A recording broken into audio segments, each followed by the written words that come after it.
بسم اللہ الرحمن الرحیم۔ محترم ناظرین، السلام علیکم ورحمۃ اللہ وبرکاتہ۔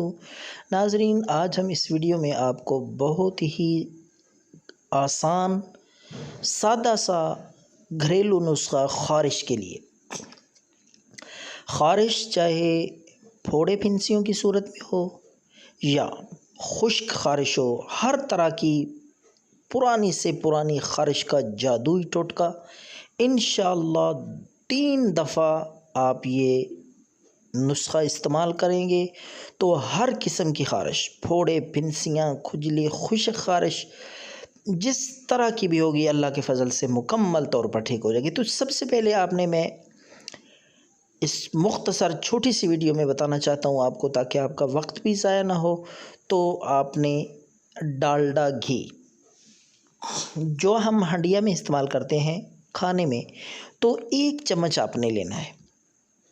1 چمچ ڈالڈا گھی لے لیں، اس میں آپ نے 1 چمچ ہی کلونجی ڈال لینی ہے۔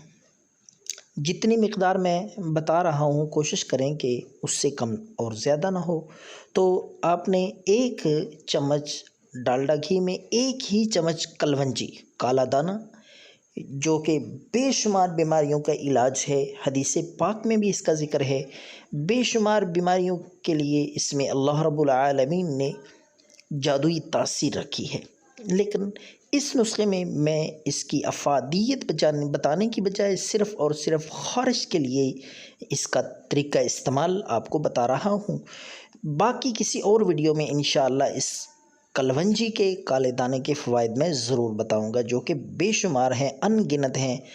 تو ویڈیو کے لمبا ہونے کی وجہ سے میں اس میں نہیں بتا رہا۔ تو آپ نے 1 چمچ کلونجی ڈالڈا گھی میں اور 1 ہی چمچ آپ نے نیم کے پتے پیس کر ان کا سفوف، وہ بھی 1 چمچ آپ نے ڈالنا ہے۔ 3 چیزیں ہو گئی، ڈالڈا گھی اور کلونجی، ساتھ ساتھ نیم کے پتوں کا سفوف۔ اچھی طرح ان کو گرم کریں تاکہ یہ سیاہ ہو جائیں، جل جائیں۔